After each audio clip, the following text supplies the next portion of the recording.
Praise Lord. प्रभु के लोगों, एक बार फिर से हम प्रभु को धन्यवाद देते हैं। आइए हम आज के वचन में जाएंगे और आज एक ऐसे विषय को लेकर मैं आपके बीच में आया हूं और वो विषय है परमेश्वर की आराधना करना, या फिर दूसरे शब्दों में व्यर्थ आराधना क्या है। यूजलेस वर्शिप, वेन वर्शिप, या ऐसी उपासना या ऐसी आराधना जो व्यर्थ है। ये मेरा शब्द नहीं है, ये यीशु मसीह का शब्द है। यदि हम मत्ती रचित सुसमाचार उसका 15 अध्याय और 8 और 9 वचन को यदि हम पढ़ेंगे तो प्रभु यीशु ने क्या कहा। प्रभु यीशु ने कहा, ये लोग होठों से तो मेरा आदर करते हैं, परंतु उनका मन मुझसे दूर रहता है। फिर 9वें वचन के पहले भाग में क्या लिखा हुआ है। यीशु मसीह ने कहा, और ये व्यर्थ मेरी उपासना करते हैं। क्या कहा प्रभु यीशु ने? मैंने आपको पहले ही कहा, ये व्यर्थ उपासना या व्यर्थ आराधना, जिस सब्जेक्ट के साथ मैं आज आपके बीच में आया हूं, ये मेरा अपना शब्द नहीं है, ये यीशु मसीह का शब्द है। और प्रभु यीशु ने शास्त्री और फरीसियों से कहा कि ये लोग होठों से ही मेरा सिर्फ आदर करते हैं, होठों से ही मेरा गुणगान करते हैं, होठों से ही मेरा गुणगान करते हैं, होठों से ही मेरी स्तुति करते हैं, होठों से ही मेरी आराधना करते हैं, लेकिन इनका हृदय मुझसे बहुत दूर है। और इसीलिए ऐसे लोग जो केवल होठों से परमेश्वर की आराधना करते हैं, केवल अपने होठों से परमेश्वर की स्तुति करते हैं और उनका हृदय परमेश्वर से बहुत दूर है, ऐसे लोगों की उपासना को, ऐसे लोगों की आराधना को प्रभु यीशु मसीह कह रहे हैं कि ऐसे लोगों की उपासना व्यर्थ उपासना है। या दूसरे शब्दों में प्रभु यीशु ने कहा, ये व्यर्थ ही मेरी उपासना करते हैं। व्यर्थ इस शब्द के लिए ग्रीक लैंग्वेज में, यूनानी भाषा में मैटन शब्द इस्तेमाल किया गया है, MATEN, मैटन। और उसका अर्थ यह होता है, ऐसी यौगिक मूर्खता की क्रियाएं जिनका कोई उद्देश्य नहीं, व्यर्थ में ही ऐसी क्रियाएं होते रहती है, उसका उद्देश्य सही नहीं है, व्यर्थ ही ऐसी यौगिक और मूर्खता की क्रियाएं जिनका कोई उद्देश्य नहीं, ऐसी आराधना को, ऐसी उपासना को प्रभु यीशु मसीह व्यर्थ उपासना या आराधना कह रहे हैं। ऐसी क्रियाएं हमारे स्तुति आराधना में होती हैं, ऐसे एक्शंस हमारे स्तुति आराधना में होते हैं जिससे परमेश्वर की आराधना से कोई मतलब नहीं है। कई बार लोगों के लिए केवल ऐसा लगता है कि ताली बजा दिया, मैंने प्रभु की महिमा की है, हाथ उठा दिया, मैंने परमेश्वर की आराधना कर दी है, या मैंने गीतों को गाया, परमेश्वर की आराधना हमने की है। यस, ऑफ कोर्स, बाइबल हमें कहती है या परमेश्वर का वचन हमें कहता है कि जब हम गीतों को गाते हैं, तालियों को बजाते हैं, हाथों को उठाते हैं, तो हम परमेश्वर की आराधना करते हैं। लेकिन कई बार लोगों के लिए केवल यही आराधना होती है, मैंने हाथ उठा दिया, मैंने परमेश्वर की आराधना की है, मैंने ताली बजा दी, मैंने प्रभु की आराधना की है, 2-3 गीत मैंने गा लिए हैं, मैंने परमेश्वर की आराधना कर ली है। प्रभु का वचन क्या कहता है? यीशु मसीह ने व्यर्थ जब बोला है तो व्यर्थ इस शब्द का अर्थ होता है ऐसी यौगिक मूर्खता की क्रियाएं जिनका कोई परमेश्वर की आराधना से लेना देना नहीं है। परमेश्वर की आराधना से कोई लेना देना नहीं है, बस क्रियाएं करते जा रहे हैं। कई लोग जोर जोर से ताली बजाते, उनको लगता है कि हमने परमेश्वर की स्तुति कर ली है। कई लोग नाचते हैं, गाते हैं बहुत जोर जोर से। नाचना गाना परमेश्वर के वचन में लिखा है, बाइबल इसकी अनुमति हमको देता है। जब आप गाते हैं और नाचकर भी आप और ताली बजाकर भी आप प्रभु की स्तुति करते हैं। लेकिन कुछ लोगों के लिए केवल नाचना ही प्रभु की आराधना है, कुछ लोगों के लिए केवल झूमना ही प्रभु की आराधना है, कुछ लोगों के लिए केवल ताली बजाना ही परमेश्वर की आराधना है। उन्हें लगता है कि हमने 2 गाने गा लिए हैं, हमने प्रभु की आराधना कर ली है, हमने परमेश्वर की महिमा कर ली है। लेकिन प्रभु का वचन कहता है ऐसी यौगिक मूर्खता की क्रियाएं जिनका उद्देश्य परमेश्वर की आराधना नहीं है, या जो आराधना के साथ बिल्कुल कोई मतलब नहीं है, ऐसी आराधना जब हम परमेश्वर को देते हैं, परमेश्वर ऐसी आराधना को व्यर्थ आराधना कहता है या व्यर्थ उपासना कहता है। शास्त्री और फरीसियों का जीवन ऐसा ही था। वो व्यर्थ ही प्रभु की उपासना और आराधना करते थे, होठों से केवल वो परमेश्वर की स्तुति आराधना करते थे। आज हमारे मसीह जगत में हमें एक सच्ची आराधना क्या है उसको सीखने की आवश्यकता है। एक ट्रू वर्शिप क्या है उसको हमें समझने की आवश्यकता है, और जो व्यर्थ उपासना और आराधना क्या है उसको भी हमें समझने की आवश्यकता है। आज ट्रेंड चल रहा है हमारे मसीहत में, जब तक हम जोर जोर से नाचेंगे नहीं तब तक हमको ऐसा लगता है कि हमने परमेश्वर की आराधना नहीं की है। जब तक हम तड़ जोर से तालियां नहीं बजाएंगे हमको ऐसा लगता है कि हमने परमेश्वर की आराधना नहीं की है। यीशु मसीह ने कहा, तुम व्यर्थ ही मेरी उपासना और आराधना करते हैं। सो परमेश्वर के प्रिय लोगों, आज हम परमेश्वर के वचन से सीखेंगे कि व्यर्थ आराधना क्या है, या दूसरे शब्दों में एक ट्रू वर्शिप क्या है, एक सच्ची आराधना क्या है। परमेश्वर की आराधना करने के लिए केवल गाना गाना ही सिर्फ परमेश्वर की आराधना नहीं है, परंतु आज हम परमेश्वर के वचन से बहुत सारी बातों को देखेंगे। तो आज मैं 5 पॉइंट आपको बताऊंगा परमेश्वर के आराधना से संबंधित। उत्पत्ति की पुस्तक उसका 8वां अध्याय 20-21 वचन इस प्रकार से कहता है, तब नूह ने यहोवा के लिए एक वेदी बनाई और उस वेदी के ऊपर सारे शुद्ध पशुओं और सब शुद्ध पक्षियों में से कुछ कुछ लेकर वेदी पर होमबलि कर कर चढ़ा दिया। कौन से पशु पक्षी? शुद्ध पशु पक्षी।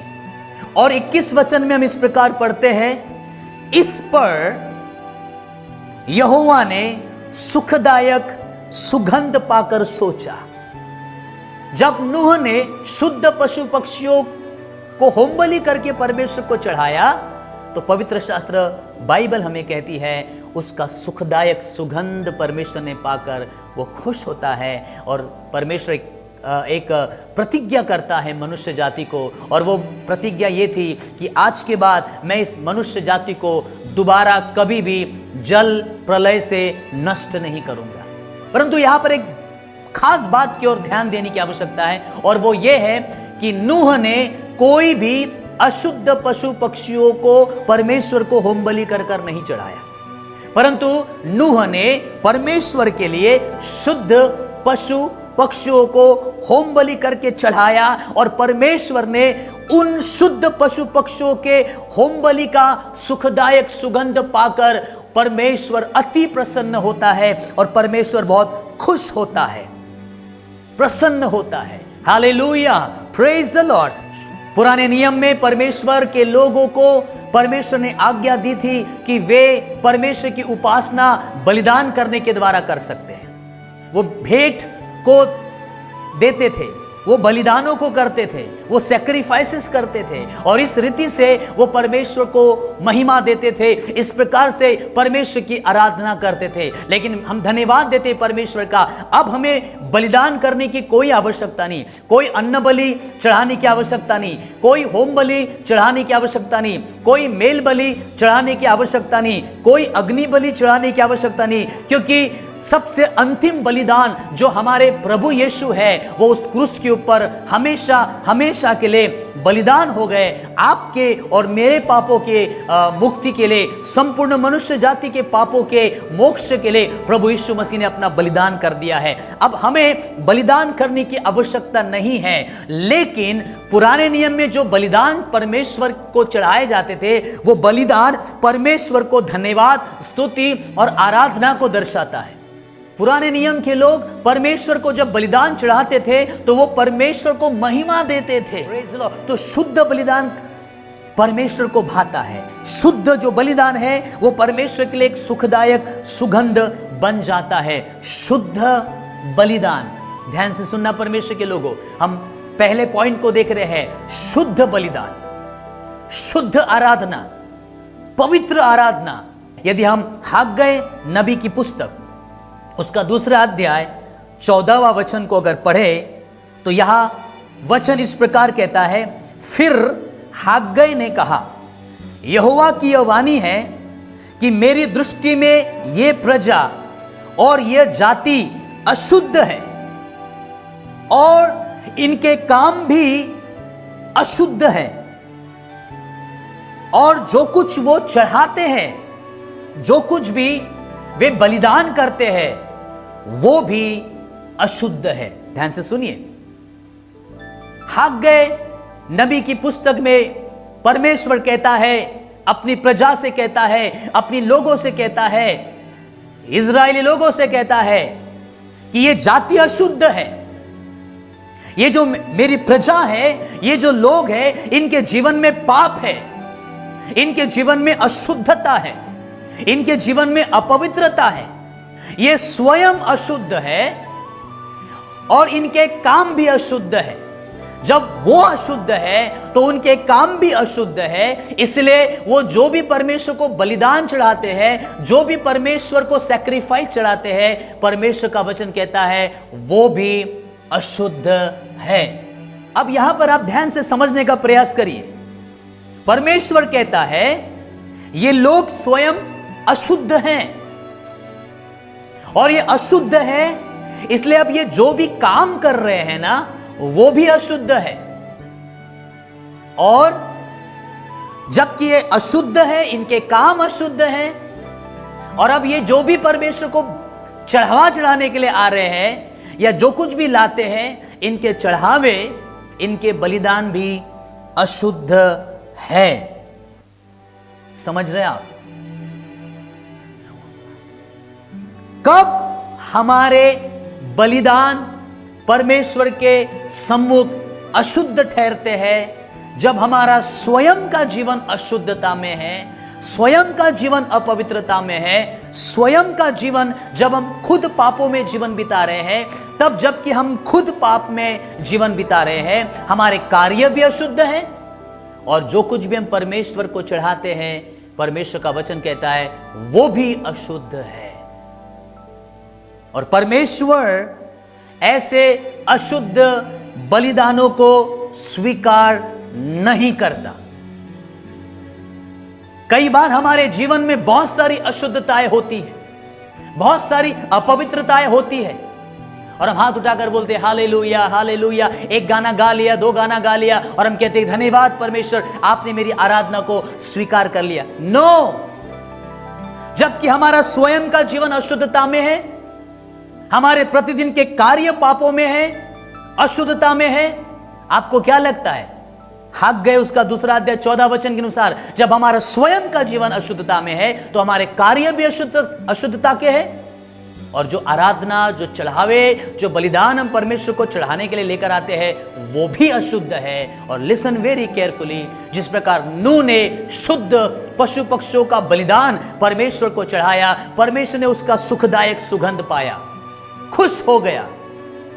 उसी प्रकार जब आपका और मेरा जीवन अपवित्रता में होता है, गुनाहों में होता है, पापों में होता है, और हम जाकर परमेश्वर की आराधना करते हैं, परमेश्वर ऐसी व्यर्थ आराधना को स्वीकार नहीं करता है। ऐसी आराधना व्यर्थ आराधना है। ऐसी आराधना, बिल्कुल ऐसी उपासना व्यर्थ हो जाती है जिसका कोई पर्पस नहीं है। हमें कुछ तो भी करना है करके हम कर रहे हैं। हमारे जीवन में खुद वो पवित्रता है नहीं, हमारे जीवन में वो शुद्धता हमने बनाकर नहीं रखी है। हम रोज प्रतिदिन अपने जीवन में पापों में जीवन बिता रहे हैं, और हम आकर एक गाना गा लेते, हाथ उठा लेते, ताली बजा लेते, और हम सोचते कि परमेश्वर ने हमारी आराधना को स्वीकार किया है। नहीं, जबकि हमारे खुद के जीवन में पाप है, हमारे खुद के जीवन में अपवित्रता और अशुद्धता है, तो हमारे काम भी अपवित्र और अशुद्ध है। और जब आप और मैं परमेश्वर की आराधना भी करते हैं, जब आप और मैं परमेश्वर को बलिदान भी चढ़ाते हैं, तो परमेश्वर का वचन कहता है वो भी अशुद्ध है। और परमेश्वर नहीं ऐसे अशुद्ध बलिदानों के द्वारा प्रसन्न होता या खुश होता है। यदि हम मलाकी उसका 1 अध्याय और 6 वचन से 8 वचन तक पढ़े तो यहां इस प्रकार हम देख सकते हैं, पढ़ सकते हैं। परमेश्वर यहां पर कहता है, पुत्र पिता का और दास स्वामी का आदर करता है। यदि मैं पिता हूं तो मेरा आदर कहाँ है? परमेश्वर कह रहा है यदि मैं पिता हूं तो मेरा आदर कहाँ है? यदि मैं स्वामी हूं तो मेरा भय मानना कहाँ है? सेनाओं का यहोवा तुम याजकों से भी जो मेरे नाम का अपमान करते हो यही बात पूछता है, परंतु तुम पूछते हो कि हमने किस बात में तेरे नाम का अपमान किया? तुम मेरी वेदी पर अशुद्ध भोजन चढ़ाते हो। ध्यान से सुनिए, यहां पर परमेश्वर का वचन कह रहा है जब हम परमेश्वर के वेदी पर अशुद्ध बलिदान चढ़ाते हैं, अशुद्ध भोजन चढ़ाते हैं, तब परमेश्वर का वचन कहता है, परमेश्वर कहता है कि तब तुम मेरा अपमान करते हो, मेरे नाम का अपमान करते हो। अपवित्र बलिदान चढ़ाने के द्वारा, अपवित्र या अशुद्ध चढ़ावे चढ़ाने के द्वारा तुम लोग मेरा अपमान करते हो और मुझे अशुद्ध ठहराते हो। जब हमारे जीवन में पाप है, जब हमारे जीवन में गंदगी है, जब हमारे अंदर अपवित्रता और अशुद्धता भरी है और हमें लगता है कि हमने 2 गाना गा लिया है, ताली बजा लिया है, हाथ उठा लिया है, परमेश्वर ने हमारी आराधना को स्वीकार किया है, नो, कदापि नहीं। परमेश्वर के लोगों, बिल्कुल भी नहीं। जब हम इस प्रकार के अशुद्ध बलिदान के साथ जब हम परमेश्वर के सम्मुख आते हैं तो परमेश्वर कहता है मेरा अपमान करते हो या मेरे नाम को अशुद्ध ठहराते हो। अशुद्ध भेंट या आराधना चढ़ाने के द्वारा हम परमेश्वर को अशुद्ध ठहराते हैं और परमेश्वर का अपमान करते हैं और परमेश्वर का अनादर करते हैं। मलाकी 1:6-8 में हमने पढ़ा है। यदि हम 10 वचन पढ़ेंगे तो यहां पर परमेश्वर का वचन कहता है तुम व्यर्थ आग जलाते हो और इससे मैं कदापि प्रसन्न नहीं हूं और मैं तुम्हारे हाथ से भेंट को ग्रहण नहीं करूंगा। तुम्हारे हाथों में पाप है, तुम्हारे जीवन में गुनाह है, तुम्हारे जीवन में अशुद्धता है, इसलिए जब तुम मुझे बलिदान चढ़ाने आते हो तब मैं इससे कदापि प्रसन्न नहीं रहता हूं, क्योंकि तुम्हारे हाथों से मैं ऐसे बलिदान ग्रहण नहीं करूंगा जो अशुद्ध है। अगर 13 वचन को पढ़ेंगे तो लिखा है परमेश्वर दोषपूर्ण भेंट ग्रहण नहीं करता। ऐसी भेंट, ऐसे बलिदान जिसमें दोष पाया जाए, जो अशुद्ध हो, परमेश्वर ऐसे भेंटों को और बलिदान को बिल्कुल ग्रहण नहीं करता है। परमेश्वर के लोगों, अशुद्ध बलिदान, अशुद्ध भेंट परमेश्वर ग्रहण नहीं करता है। यदि हम उत्पत्ति उसका 4 अध्याय, जेनेसिस 4, उत्पत्ति 4 और उसके 3 वचन से लेकर 7 वचन तक पढ़ेंगे, यहां हम कैन और हाबिल के बारे में देखते हैं। परमेश्वर के लोगों, कैन और हाबिल पढ़ेंगे। कुछ दिनों के पश्चात कैन यहोवा के पास भूमि की उपज में से कुछ भेंट ले आए। ध्यान से सुनिए, कैन और हाबिल यहां पर परमेश्वर को भेंट लेकर आते हैं, कुछ बलिदान चढ़ाने के लिए आते हैं। 4 वचन, और हाबिल भी अपनी भेड़ बकरियों के कई एक पहलौठे बच्चे भेंट चढ़ाने ले आया और उनकी चर्बी भेंट चढ़ाई। तब यहोवा ने हाबिल और उसकी भेंट को तो ग्रहण किया, परंतु कैन और उसकी भेंट को उसने ग्रहण नहीं किया। 6 वचन, तब यहोवा ने कैन से कहा तू क्यों क्रोधित हुआ? क्योंकि जब परमेश्वर ने कैन के बलिदान को ग्रहण नहीं किया तो कैन क्रोधित हुआ। तो परमेश्वर कैन को कहता है तू क्रोधित क्यों हुआ और तेरे मुंह पर उदासी क्यों छा गई है? यदि तू भला करे, ध्यान से सुनिए, यदि तू भला करे तो क्या तेरी भेंट स्वीकार नहीं की जाएगी? और यदि तू भला न करे तो पाप द्वार पर छिपा रहता है। ध्यान से समझिए, यहां पर हम क्या पढ़ रहे हैं। परमेश्वर कैन को कहता है यदि तू भला करे तो तेरी भेंट ग्रहण की जाएगी, लेकिन तेरे जीवन में, तेरा जीवन भलाई में नहीं है, तेरे जीवन में कोई भलाई नहीं है। अगर तेरे जीवन में तू भला होता तो तेरी भेंट में अवश्य ग्रहण करता। परमेश्वर ने इसके पहले कि कैन के बलिदान को परमेश्वर स्वीकार करे, परमेश्वर ने कैन के हृदय में छिपे हुए अधर्म को परमेश्वर ने देख लिया। उसके हृदय में जो अधर्म छिपा था परमेश्वर ने उसको देख लिया और समझ गया कि इसकी भेंट शुद्ध और पवित्र नहीं है, क्योंकि इसके जीवन में ही अपवित्रता है, इसके अंदर ही अधर्म छिपा हुआ है। मैं इसकी भेंट को कैसे ग्रहण करूंगा? ध्यान से सुनिए, पहले परमेश्वर हमें स्वीकार करता है, उसके बाद परमेश्वर हमारी आराधना को स्वीकार करता है। सबसे पहले परमेश्वर को हमें स्वयं अपने आप को भेंट चढ़ाने की आवश्यकता है, हमें स्वयं अपने आप को परमेश्वर के लिए दे देने की आवश्यकता है। जैसा परमेश्वर चाहता है, जैसा बलिदान परमेश्वर हमारे जीवन में चाहता है, आवश्यक है कि हम अपने आप को वैसा बनाएं।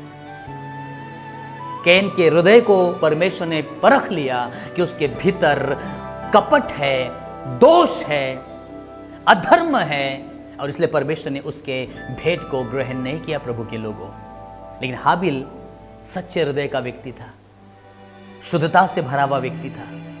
परमेश्वर ने उसके जीवन को देखा और फिर उसकी आराधना को, फिर उसके बलिदान को, उसके जो भेंट है परमेश्वर ने उस स्वीकार किया। Praise the Lord, hallelujah. नीति वचन 15 अध्याय 8वें वचन में बाइबल कहती है, दुष्ट लोगों के बलिदान से यहोवा घृणा करता है। पापी लोग, दुष्ट लोग, अधर्मी लोग, बुरे लोग, कुकर्मी लोग, प्रतिदिन जिनका जीवन गंदगी में है, ऐसे लोग जब परमेश्वर की आराधना करते हैं, ऐसे लोग जब परमेश्वर को बलिदान चढ़ाते हैं, उनको ऐसा लगता है कि परमेश्वर को बलिदान चढ़ा दो, परमेश्वर को कुछ कर दो, भेंट चढ़ा दो, परमेश्वर हमें माफ कर देगा। नो, बाइबल स्पष्टता के साथ हमें कहती है दुष्ट लोगों के बलिदान से परमेश्वर घृणा करता है। नीति वचन 7 अध्याय 14 वचन, आप इसको पूरा पढ़िएगा, पूरा अध्याय घर में आराम से। नीति वचन 7 अध्याय आप पूरा पढ़ लीजिए, लेकिन मैं केवल 14 वचन पढ़ता हूं। और 14 वचन में क्या क्या लिखा है? यहां पर एक वेश्या है, एक व्यभिचारी स्त्री है, और वो इस प्रकार से कहती है, मुझे मेल बलि चढ़ाने थे और मैंने आज ही अपनी मन्नतें पूरी कर ली है। एक वेश्या के बारे में नीति वचन 7 में हम जिक्र देखते हैं, आप आराम से पढ़ लीजिएगा। उसके बारे में लिखा है कि वो क्या करती है, कि वो व्यभिचार कर रही है, वो वेश्या का काम कर रही है, और वो सब गंदा काम करने के बावजूद उसके बाद वो बलिदान चढ़ा देती है। और उसके बाद जब उसका कोई और ऐसा व्यक्ति उसके जाल में फंस जाता है, तो उससे वो कहती है, एक जवान को वो देखती है और जवान को अपनी ओर फुसलाती है और अपने पास बुलाकर कहती है, सुन ले, मैंने आज ही अपनी मेल बलि परमेश्वर को चढ़ा दी है, मैंने आज ही जो मन्नतें मुझे मानना था मैंने पूरी कर ली है, अब मैंने बलिदान चढ़ा दिया है, अब सब ठीक है, आओ फिर से हम उस पाप को कर ले, उस गलत काम को कर ले। लिसन वेरी केयरफुली, आज ऐसा ही तो हो रहा है। लोगों का जीवन गुनाहों में है, लोगों का जीवन पापों में है, और उस ऐसी कंडीशन में वो परमेश्वर को बलिदान चढ़ा रहे हैं। ऐसी कंडीशन में उन्हें लगता है कि हमने 2 गाना गा लिया है, ताली बजा दिया है, हाथ उठा लिया है, नाच लिया है, ओ परमेश्वर ने हमारी आराधना को स्वीकार कर लिया है। नहीं, परमेश्वर ऐसी आराधना को, ऐसे बलिदानों को स्वीकार नहीं करता है। इसलिए परमेश्वर का वचन कहता है,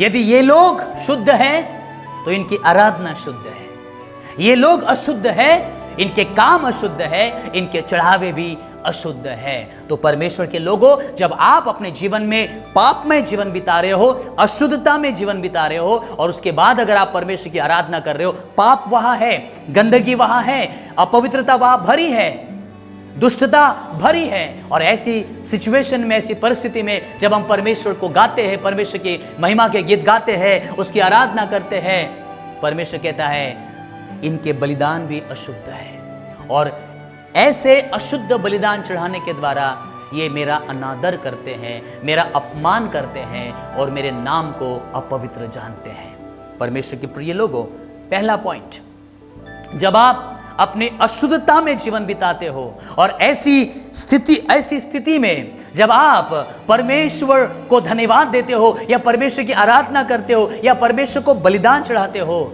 आप परमेश्वर को अपवित्र ठहराते हो। तो सबसे पहली बात मैं आपको बताना चाहता हूं, इसके पहले कि आप परमेश्वर को बलिदान चढ़ाएं, इसके पहले कि आप परमेश्वर की आराधना करें, सबसे पहले अपने जीवन को बदल दीजिए। सबसे पहले आपके अंदर जो भीतर गुनाह है उसका पश्चाताप कर लीजिए। जो गंदगी है, जो अपवित्रता है, जो अशुद्धता है, उसको अपने जीवन से निकाल दीजिए। यीशु के लहू से अपने आप को शुद्ध करें, अपने पापों का पश्चाताप करें और कहे कि परमेश्वर मेरे पापों को क्षमा कर, और यीशु के लहू से अपने आप को शुद्ध करें। और जब ऐसी पवित्रता में जब आप परमेश्वर की आराधना करते हो, परमेश्वर उस पवित्र आराधना को स्वीकार करता है, क्योंकि जबकि आप पवित्र हैं, जबकि आप यीशु के लहू से अपने आप को पवित्र कर चुके हैं, यीशु मसीह के लहू से आप अपने आप को शुद्ध कर चुके हैं, अब आप जो भी कार्य करोगे वो शुद्ध है, अब आप जो भी कार्य करोगे वो पवित्र है।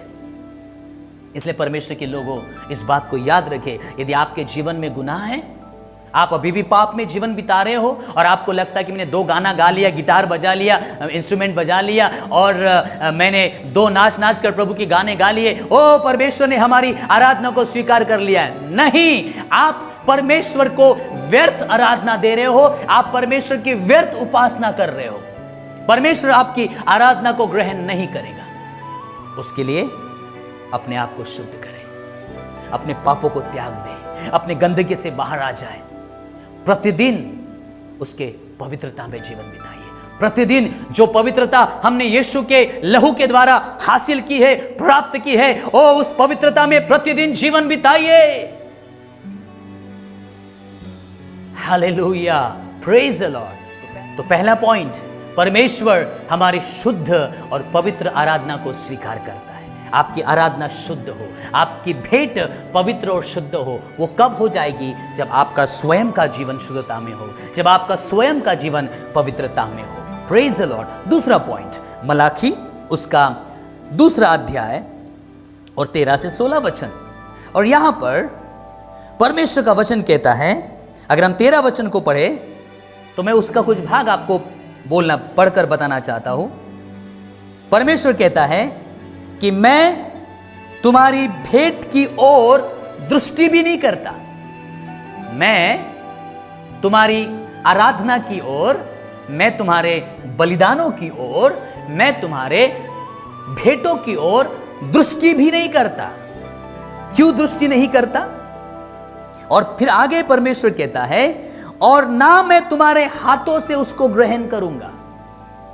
ना तुम्हारी भेंट की ओर मैं दृष्टि करूंगा और ना ही मैं उस भेंट को ग्रहण करूंगा। क्यों ऐसा परमेश्वर कहता है? क्यों परमेश्वर का वचन ऐसा कहता है? वो इसीलिए क्योंकि परमेश्वर उसके 14 वचन में अगर हम पढ़ेंगे तो कहता है, इसीलिए परमेश्वर तुम्हारी भेंटों की ओर, बलिदान की ओर दृष्टि नहीं करेगा, तुम्हारे हाथ से भेंटों को ग्रहण नहीं करेगा, क्योंकि 14 वचन में आपके लिए पढ़ूंगा। इसीलिए क्योंकि यहोवा तेरे और तेरे उस जवानी की संगीनी और ब्याई हुई स्त्री के बीच में साक्षी हुआ था, जिससे तूने विश्वासघात किया। क्यों परमेश्वर अपने लोगों की भेंट की ओर दृष्टि नहीं करता? क्यों परमेश्वर कहता है कि मैं ग्रहण नहीं करूंगा तुम्हारी आराधना को, तुम्हारी भेंट को? क्योंकि तुम लोग अपने पत्नी के साथ, अपने पति के साथ विश्वासघात का जीवन बिता रहे हो, आप धोखा दे रहे हो। परमेश्वर के लोगों, कहीं आज आपका जीवन ऐसा तो नहीं है कि आपकी पत्नी होने के बावजूद भी आप किसी और स्त्री के साथ संबंध रख रहे हो? मेरी बहन, कहीं आप अपने पति को धोखा तो नहीं दे रहे हो कि आपके पति होने के बावजूद भी आप किसी और पुरुष के साथ में आपके संबंध है? यदि आप एक पति पत्नी हो और यदि पति पत्नी होकर यदि आप एक दूसरों के साथ विश्वासघात कर रहे हो, धोखा दे रहे हो, परमेश्वर कहता है ऐसे लोगों की भेंटों को मैं देखूंगा भी नहीं। ऐसे पुरुष और स्त्री के बलिदान को मैं ग्रहण भी नहीं करूंगा, क्योंकि तुम अपने पत्नी के साथ विश्वासघात करते हो। 15-16 वचन में 2 बार एक विशेष शब्द आया है, और वो शब्द है अपनी आत्मा के विषय चौकस रहो। क्या लिखा है? अपनी आत्मा के विषय चौकस रहो।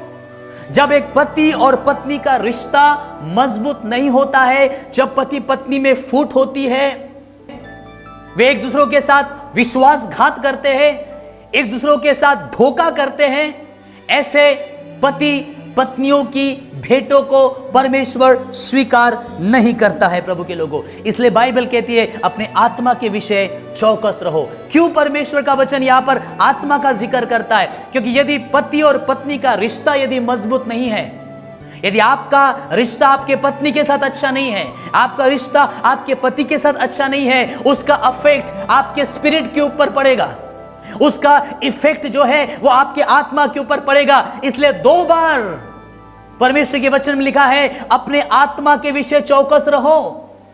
जब आप अपने पत्नी के साथ अच्छा रिश्ता नहीं निभाते हो, जब आप अपने पति के साथ में अच्छा रिश्ता नहीं निभाते हो, याद रखिए परमेश्वर के लोगों, परमेश्वर का वचन कहता है अपने आत्मा के विषय में चौकस रहो।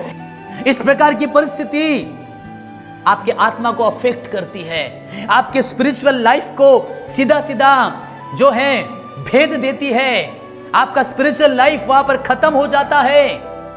जब आप अपनी पत्नी के साथ प्यार से नहीं रह पाते हो, या अपने पत्नी के साथ धोखा कर रहे हो, या आप अपने पति के साथ धोखा कर रही हो, परमेश्वर आपकी भेंट की ओर भी दृष्टि नहीं करेगा, यदि आपका आपस का रिश्ता अच्छा नहीं है। इसलिए परमेश्वर के प्रिय लोगों, ध्यान से समझिएगा, क्यों आज बहुत सारे परिवार में स्पिरिचुअली वो आत्मिक रीति से डाउन होते जा रहे, गिरते जा रहे, क्योंकि रिश्ता अच्छा नहीं है, संबंध अच्छे नहीं है, परिवार में प्रेम नहीं है, आपस में अधीनता नहीं है, आपस में एक दूसरों का आदर नहीं है, धोखा दिया जा रहा है, विश्वासघात किया जा रहा है। यदि परमेश्वर के प्रिय भाई और बहनों, आप एक मसीह हो, विश्वासी हो, यदि आप पति पत्नी का रिश्ता अगर आपका अच्छा नहीं है, विश्वासघात कर रहे हो आप एक दूसरों के साथ,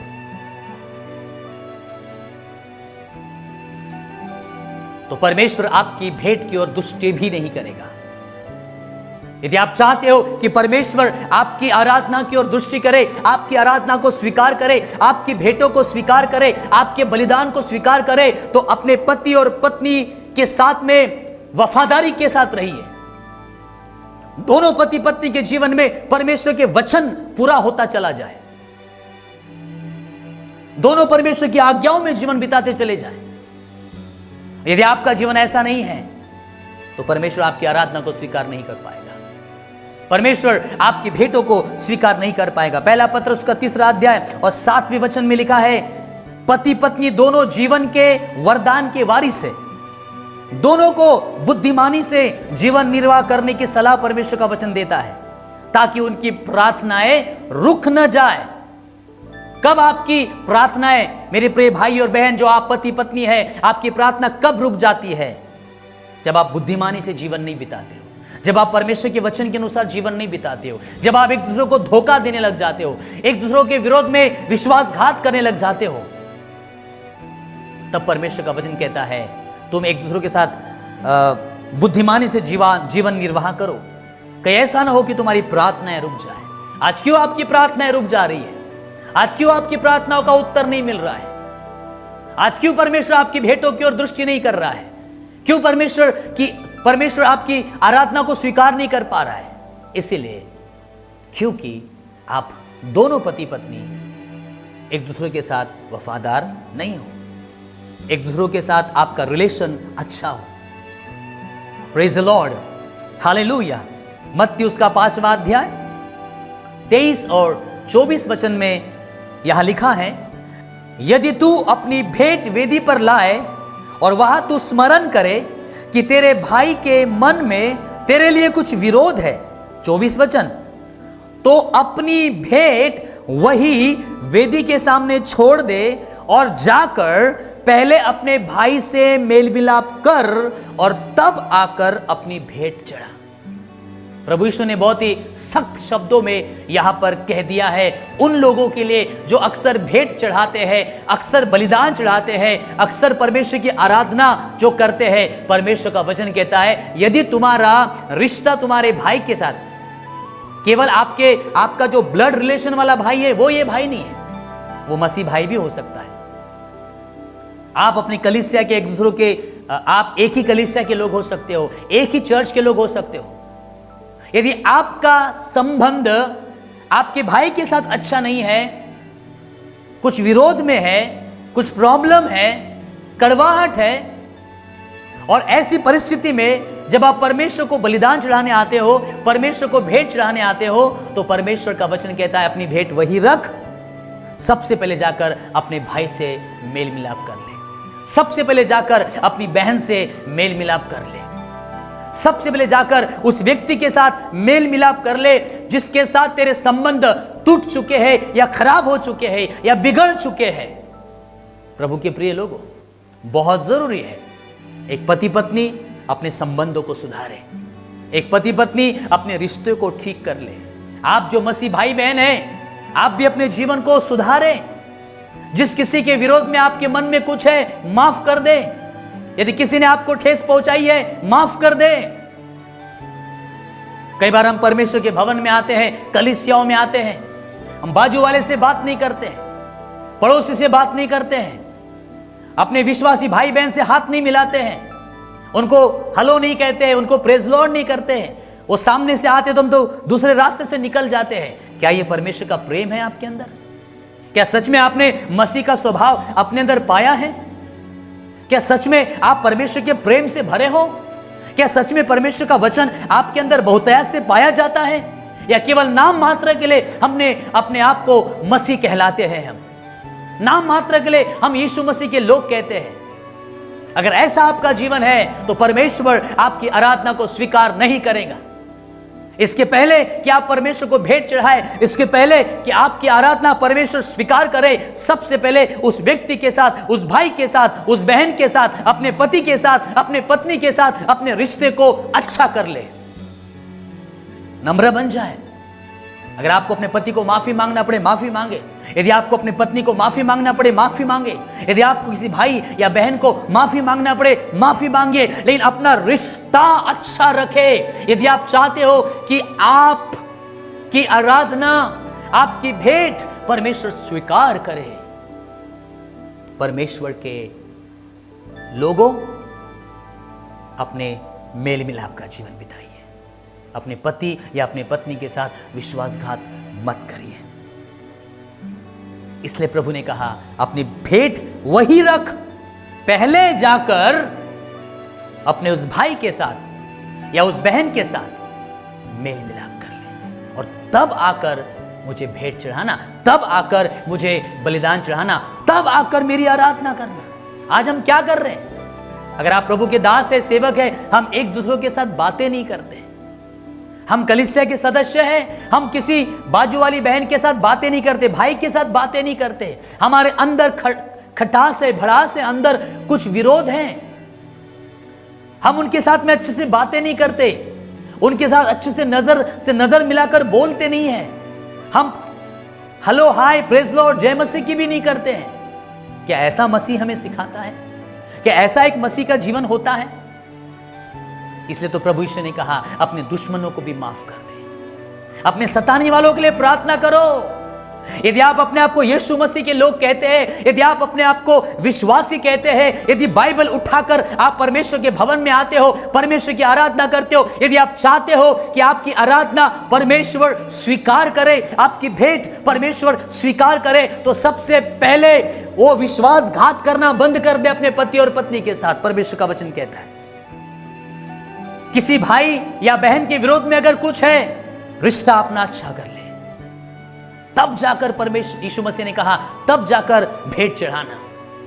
आज बहुत आवश्यक है परमेश्वर के प्रिय लोगों कि हम हमारे मन में अगर किसी के प्रति कुछ है, माफ कर दें। एक अच्छा मजबूत रिश्ता होने पाए, एक अच्छी फेलोशिप हमारी होने पाए, हमारे कलीसिया में हम सबसे बातें करने पाए, सबके साथ आनंद के साथ रहने पाए, अपने पासबान के साथ अच्छे से रहने पाए, अपनी कलीसिया के साथ हम सब लोग अच्छे से रहने पाए, और विशेषकर अपनी पत्नी और अपने पति का विश्वासघात ना करिए, क्योंकि परमेश्वर ने कहा यदि तुम अपने पति या पत्नी के साथ विश्वासघात करोगे तो मैं तुम्हारी भेंट की ओर दृष्टि भी नहीं करूंगा और तुम्हारे हाथों से तुम्हारी भेंट ग्रहण भी नहीं करूंगा। चाहे तुम कितने भी पुकार लो, चाहे तुम कितना भी भेंट चढ़ा लो, चाहे तुम कितने भी आराधना कर लो, मैं तुम्हारी स्तुति आराधना को स्वीकार नहीं करूंगा, ग्रहण नहीं करूंगा, देखूंगा भी नहीं।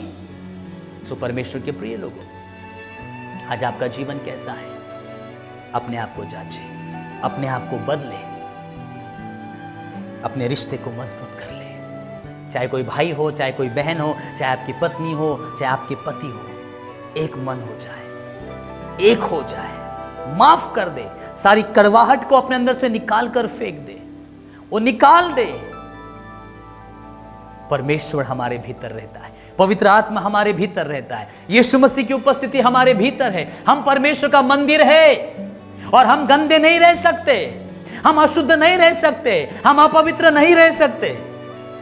हमारे भीतर पवित्र आत्मा है, हमारे भीतर परमेश्वर का वचन पाया जाए, हमारे भीतर परमेश्वर का स्वभाव पाया जाए। Hallelujah, praise the Lord. यदि आप चाहते हैं कि आपकी आराधना, आपकी उपासना व्यर्थ ना ठहरे, तो चेंज योर लाइफ, अपने जीवन को बदल दे, दिखावटी जीवन जीना बंद कर दे, दूसरों को दिखाने के लिए अच्छा मसीह बनना बंद कर दे, दूसरों को दिखाने के लिए अच्छा सेवक बनना बंद कर दे। परमेश्वर आपके जीवन को जानता है, परमेश्वर आपके भीतर जानता है। परमेश्वर ने कैन के भीतर छिपे हुए अधर्म को जाना और तब जाकर उसके भेंट को ग्रहण नहीं किया। यदि हमारे भीतर अधर्म है, हमारे भीतर गुनाह है, हमारे भीतर पाप है, परमेश्वर हमारे भेंट को, परमेश्वर हमारे जो बलिदान है उसको ग्रहण नहीं करेगा।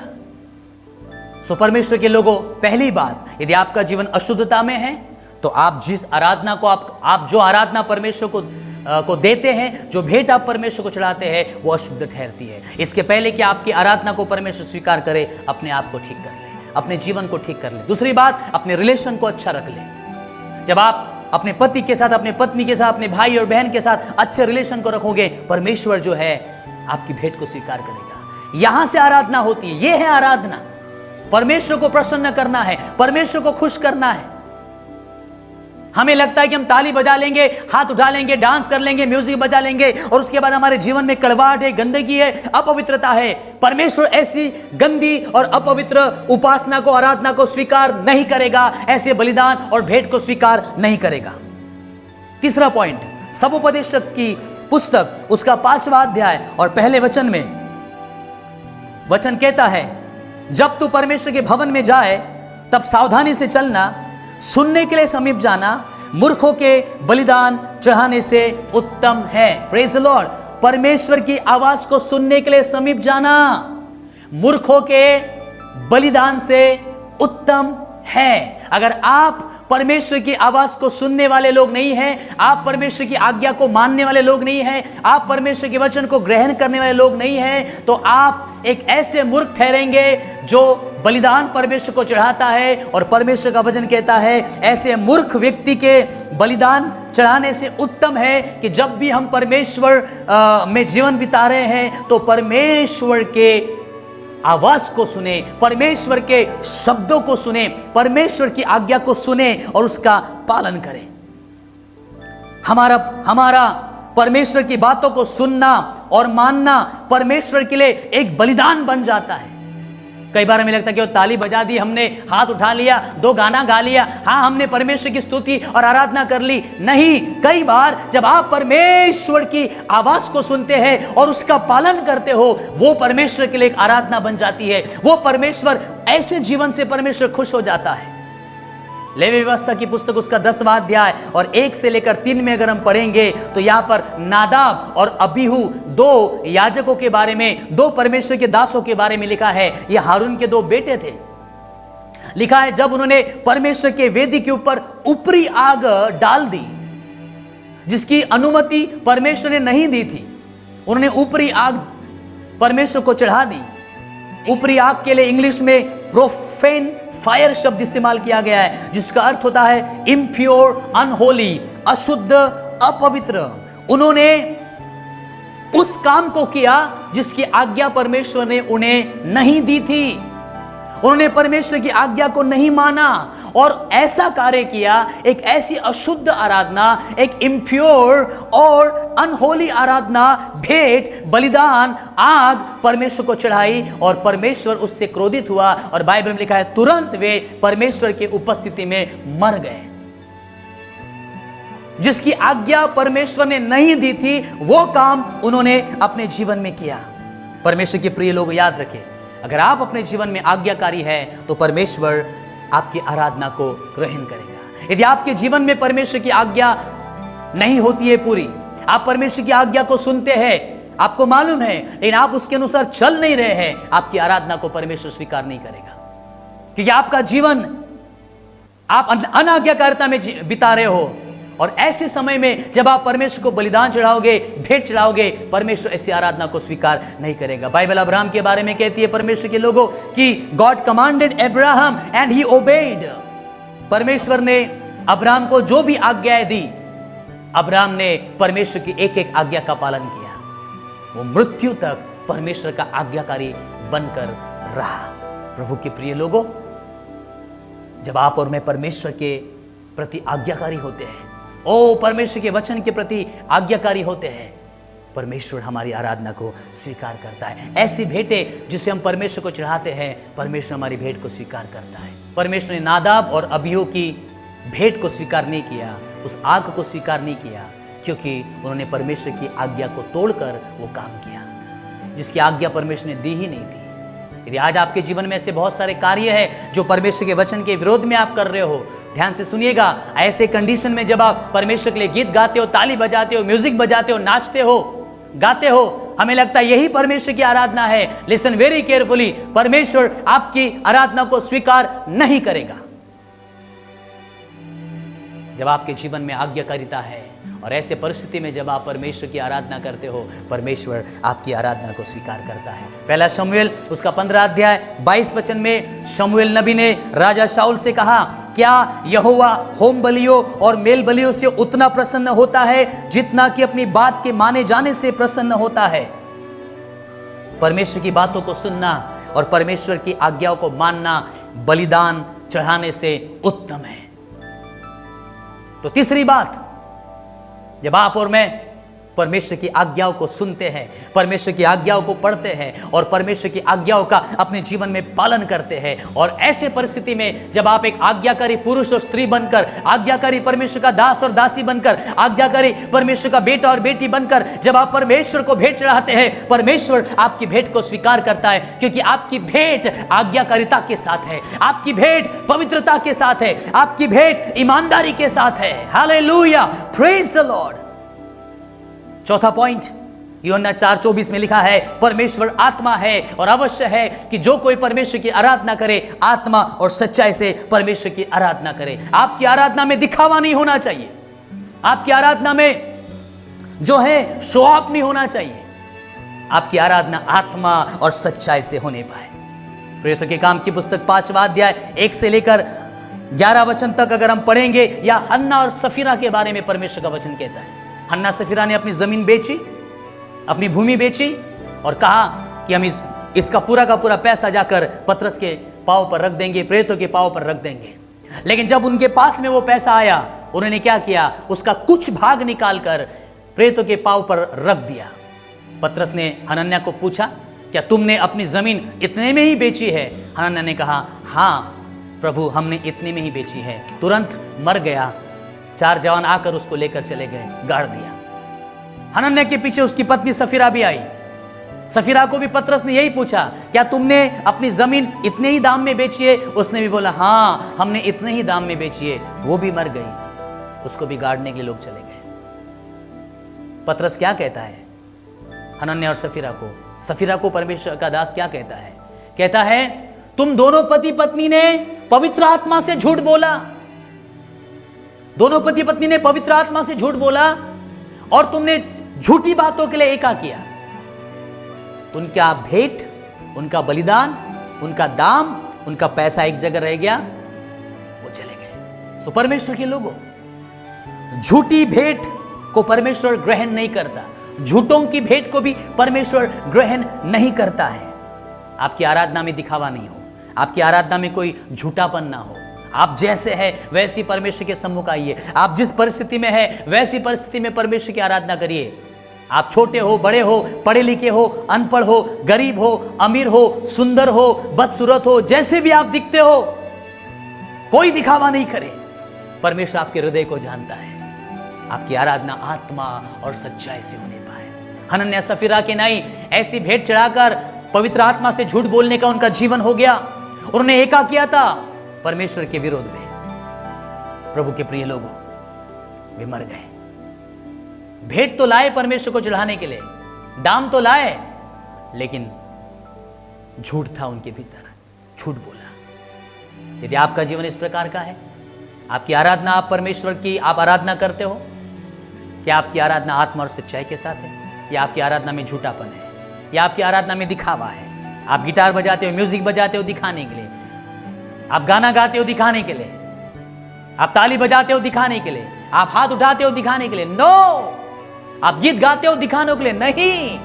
जब आप परमेश्वर की आराधना करते हो, आत्मा और सच्चाई से परमेश्वर की आराधना करिए। चौथा पॉइंट है ये, जब आप आराधना करते हो, कोई दिखावा आपकी आराधना में ना हो, कोई भी झूठापन आपके जीवन में ना हो, आपकी आराधना स्वीकार योग्य नहीं होगी। परमेश्वर आत्मा है और उसकी आराधना करने वाले आत्मा और सच्चाई से उसकी आराधना करें। पांचवा पॉइंट, लास्ट पॉइंट, इब्रानियों उसका 10वां अध्याय 5 से 7 वचन में इस प्रकार से लिखा है।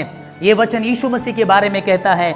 इनफैक्ट यीशु मसीह ही इस बात को कहते हैं, और लिखा है, इसी कारण वह जगत में आते समय कहता है। कौन जगत में आते समय कहता है? यीशु मसीह। क्या कहता है? बलिदान और भेंट तूने नहीं चाही, पर मेरे लिए एक देह तैयार की है। होम बलियों और पाप बलियों से तू प्रसन्न नहीं हुआ। तब मैंने कहा, देख मैं आ गया हूं, पवित्र शास्त्र में मेरे विषय में लिखा हुआ है, ताकि हे परमेश्वर मैं तेरी इच्छा पूरी करूं। यीशु मसीह स्वयं कह रहे हैं। यीशु मसीह कह रहे हैं, हे परमेश्वर, होम बलि और पाप बलियों से तू प्रसन्न नहीं होता, इसलिए मैं स्वयं आया हूं ताकि तेरी इच्छा को पूरा करूं। जब आपका जीवन परमेश्वर के इच्छा के अनुसार चलने वाला होता है, ऐसा जीवन परमेश्वर के लिए एक आराधना बन जाती है। Praise the Lord, praise the Lord. केवल ताली बजाना, गीत गाना, नाचना, हाथ उठाना, केवल वही आराधना नहीं है। लेकिन जब आपका और मेरा जीवन, हम जब शुद्धता में जीवन बिताते हैं, पवित्रता में जीवन बिताते हैं, और ऐसे परिस्थिति में जब आप परमेश्वर की आराधना करते हैं, इसके पहले कि परमेश्वर आपकी आराधना को ग्रहण करे, परमेश्वर आपको ग्रहण करता है। Praise the Lord, praise the Lord, hallelujah. उत्पत्ति की पुस्तक में हमने क्या पढ़ा? परमेश्वर का वचन कहता है, परमेश्वर ने हाबिल को पहले ग्रहण किया, उसके बाद उसकी भेंट को ग्रहण किया। इसके पहले कि आप परमेश्वर को भेंट चढ़ाओ, इसके पहले कि आप परमेश्वर को बलिदान चढ़ाओ, इसके पहले कि आप परमेश्वर की आराधना आप करें और परमेश्वर उसको स्वीकार करे, परमेश्वर आपको स्वीकार करता है। क्या आपका जीवन आज ऐसा है? या आप भी ताली बजा रहे, गीत गा रहे हैं, हाथ उठा रहे हैं, और जीवन परमेश्वर के वचन के अनुसार है ही नहीं? आप व्यर्थ उपासना कर रहे हो, आप व्यर्थ आराधना कर रहे हो। और यीशु मसीह ने जो बोला सबसे पहले मत्ती उसका 15:8-9 में, ये लोग होठों से मेरा आदर करते हैं, परंतु उनका मन मुझसे दूर रहता है, और ये व्यर्थ मेरी उपासना करते हैं। यदि आज आपका जीवन अशुद्धता में है, आप व्यर्थ परमेश्वर की आराधना उपासना कर रहे हो। यदि आज आपका जीवन विश्वासघात करने वाला है अपने पति और अपने पत्नी के साथ, आपका रिश्ता लोगों के साथ अच्छा नहीं है, परमेश्वर आपकी आराधना को स्वीकार नहीं कर पाएगा। दृष्टि तक नहीं करता है परमेश्वर आपकी भेंट की ओर। जब परमेश्वर के भवन में जाए, उसकी आवाज को सुने, उसकी आज्ञा को सुने, उसकी आज्ञा को माने, उसकी आज्ञा का पालन करें। आपका आज्ञाकारिता का जीवन, आपका आज्ञाकारिता का जीवन एक आराधना बन जाती है। आपका पवित्रता का जीवन परमेश्वर के लिए एक आराधना बन जाती है। आप जब ईमानदारी से अपने पति पत्नी के साथ जीवन बिताते हो, अपने भाई बहनों के साथ में, अपने तमाम मित्रों के साथ में जब आप ईमानदारी के साथ रहते हो, ओ परमेश्वर आपकी भेंट को ग्रहण करता है। जब आप परमेश्वर की आज्ञाओं का पालन करने वाले व्यक्ति होते हो, परमेश्वर की आवाज को सुनकर उसके अनुसार चलते हो, परमेश्वर आपकी आराधना को ग्रहण करता है। जब आपकी आराधना आत्मा और सच्चाई से होती है, कोई दिखावापन, कोई झूठापन नहीं होता है, तब परमेश्वर आपकी आराधना को स्वीकार करता है। और पांचवा पॉइंट, लास्ट पॉइंट, जब आप परमेश्वर की इच्छा के अनुसार जीवन बिताते हो, वो जीवन परमेश्वर के लिए एक आराधना बन जाता है।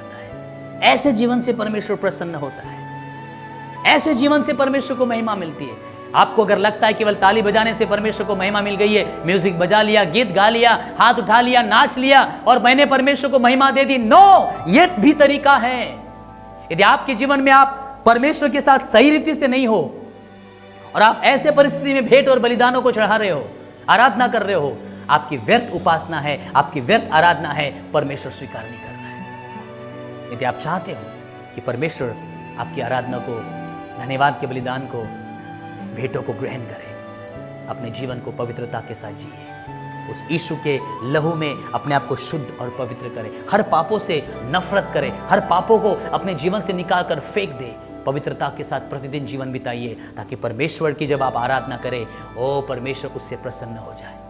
आज्ञाकारिता में जीवन बिताइए, ईमानदारी के साथ जीवन बिताइए, धोखेबाज मत बनिए, धोखा मत दीजिए, आत्मा और सच्चाई से परमेश्वर की आराधना कीजिए, कोई दिखावटी, कोई झूठापन आपके भीतर न पाया जाए। और सबसे लास्ट पॉइंट, यीशु ने कहा, हे परमेश्वर, मैं आया हूं इस पृथ्वी पर ताकि तेरी इच्छा को पूरी करूं।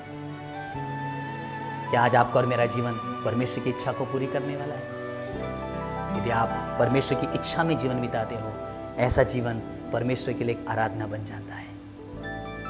Hallelujah, praise the Lord. आज हम अपने जीवन को जांचें।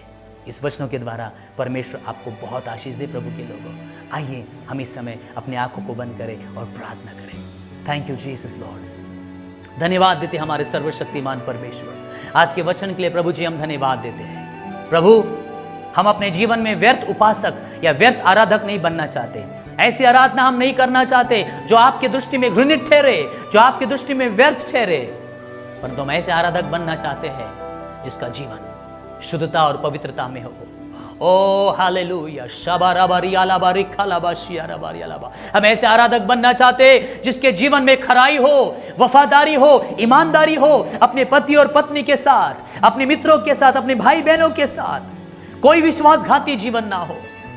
हम ऐसे आराधक बनना चाहते परमेश्वर जो हमेशा आपकी आज्ञाओं का पालन करे। अपनी आज्ञाकारिता के द्वारा प्रभु जी हम आपको प्रसन्न करना चाहते हैं।